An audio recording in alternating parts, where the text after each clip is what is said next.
Well, happy Easter, everyone, to all of you who are joining us here tonight from near and far. I can't even begin to tell you how excited that we are that you're joining us here today. On behalf of Father Tom Sparacino, our rector of the seminary here, and our three remnant seminarians who, together with the both of us, have been in lockdown over the course of these last 4 weeks, just like all of you.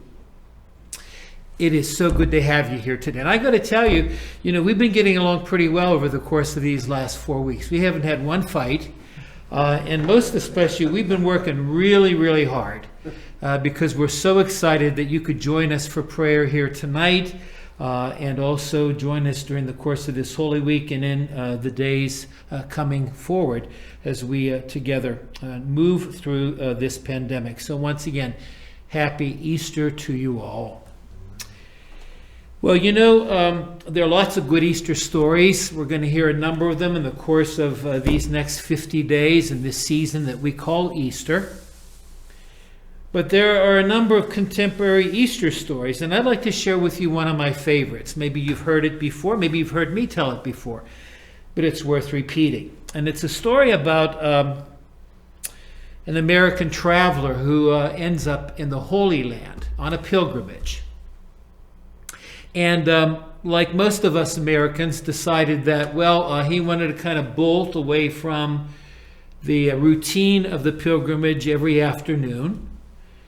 And he thought he'd go and take a look on his own at various sites of the city of Jerusalem. And the first day he decided to go outside the city and to go into a more countryside of Israel. And he came upon a shepherd's field. There was a shepherd there and about 100 sheep. And he just stood there and watched. And all of a sudden, at one point, as the sheep were gathered all along the hillside, the shepherd who was there called out, "Mane, mane, mane." And at that point, all of the sheep came to where the shepherd was. And the American tourist was amazed.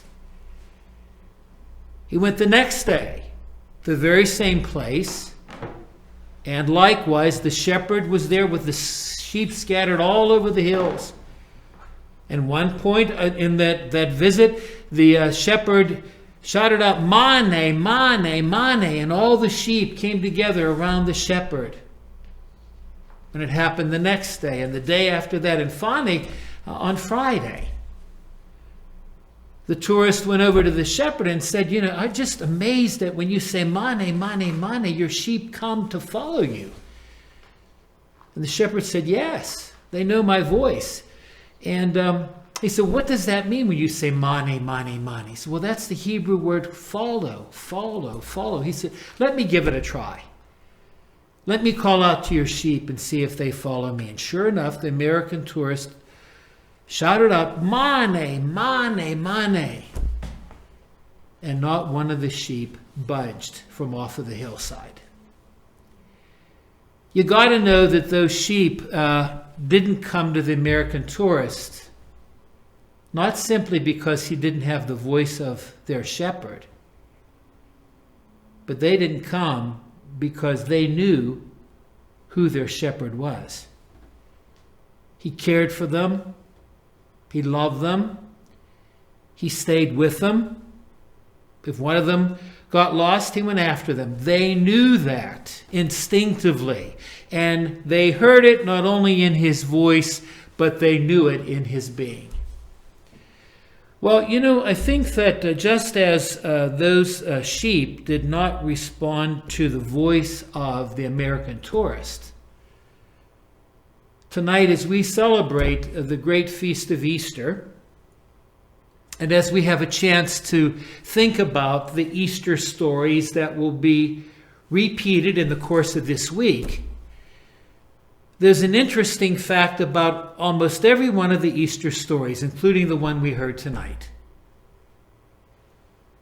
Even though Jesus was standing there with people who were his disciples, some of whom he spent 3 years of his life with, every one of the Easter stories tells us that at first they didn't recognize him. What about tonight's story? There's ladies that go, and they find that Jesus, the story that Jesus had risen from the dead, but they have a hard time believing it. And even though when they meet him on the road, they're still filled with a great deal of fear. They're having a tough time accepting the reality of his being raised from the dead. And think about the first time that Jesus and Mary Magdalene have a chance to come together. She's so overcome with grief that she doesn't recognize Jesus' voice. And think about that story of Peter and John, two competitors running to get to the tomb, seeing who could get there first. And they didn't recognize Jesus. And think about those two disciples on the road to Emmaus on that first Easter night. They were so busy complaining, they didn't recognize that Jesus was with them. And think about the disciples in the upper room on that first Easter night. They were scared silly. And when Jesus came in, they had a hard time recognizing who it was. Think about the story of Jesus going to meet his apostles on the seashore. And they were so busy about trying to fish to forget about everything that had happened, they didn't recognize that he was with them. And think about that encounter between Jesus and Peter. Peter's so filled with guilt. He had a hard time looking at Jesus eyeball to eyeball. And isn't it interesting? Why was it that they had such a hard time seeing Jesus before them? And I would like to suggest that in every one of those stories, all of those people were too busy looking inward. They were too busy either feeling sorry for themselves, or steeped in grief, or paralyzed by fear, or preoccupied with complaining, or diverting their attention, that they did not lift up their eyes and see who was there in front of them. And finally it dawned on them. They came to realize who Jesus was because they did not look at Jesus from the perspective of where they were. They looked at him with the eyes of faith. And not only belief that this was in fact the risen Savior, but they believed that because of him, he could help them through their fear, through their complaining, through their grief, through their distractions, through their guilt. They came to believe that what in fact happened on the cross of Calvary, in fact, led to the empty tomb of Easter, and their lives could never be the same, provided that they looked at Jesus as their Savior. So what about us, huh? So if you don't mind for a moment, I'm going to be personal with you and tell you something that happened yesterday to me in this very chapel. I opened up my personal journal. And every time I put an entry in it, I address it, Dear Jesus. And yesterday morning, Good Friday, I started and said, Jesus, I feel like such a jerk. I'm such a schmuck. And I got to be honest with you, I'm so disappointed in myself about what I have not done during the season of Lent.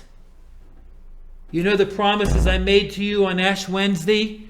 A good number of them I didn't even touch. And I feel like such a louse. And in the midst of writing that note to the dear Jesus, he opened my eyes to say, hey, pal, Lent isn't about you or what you could do. It's about me and what I need to do for you. So let's get something straight here. You lift up all those feelings about feeling like a jerk or feeling like a schmuck, and you give it over to me, and let's make a deal. That's what Jesus wants to do for all of us as our Savior. And precisely at this moment, as we celebrate this Easter of 2020, All of us, every single one of us has got to take a look at what is there in us that keeps us unsettled. What is there in us that makes us less than peaceful? What is there about us that makes us angry or revengeful or doubting or hating or scared? Whatever it is, Jesus is saying the same thing to you. Hey, pal, lift it up to me and let's make it a deal. A deal where Jesus comes to truly save us, yes, now, from all of those things that weigh us down, and yes, save us so that we can come to be with him forever and always in his Father's kingdom. But what that takes, and it takes something that's not so easy for any of us to do, including yours truly, is like those apostles whose stories we reflect on tonight, tomorrow, and for the next 50 days. We need to stop looking at life only through our perspective, going inward.